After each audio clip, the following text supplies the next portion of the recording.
When you said you won't have to talk to each other anymore, we used to joke around about that. I've joked around about that a million times on this podcast, that one day in the future there's going to come a time where you can read each other's minds. Yeah. And Well, you'll be able to interface with each other in some sort of a non-verbal, non-physical way where you will transfer data back and forth to each other without having to actually use your mouth and make noises.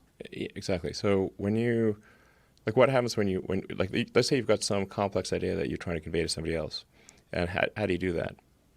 Well, your brain spends a lot of effort compressing a complex concept into words, and there's a lot of loss, information loss that occurs when compressing a complex concept into words.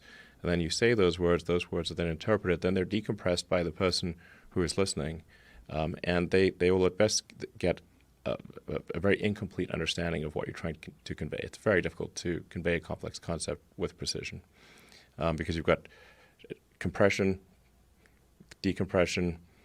You may not even have heard all the words correctly, and so communication is difficult. What we have here is a failure to communicate.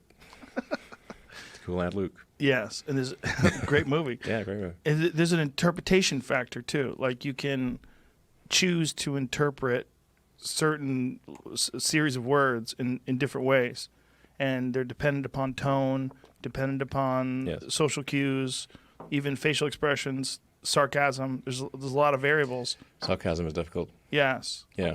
And so one of the things that I've said is like that there could be potentially a universal language that's created through computers that particularly young kids would pick up very quickly.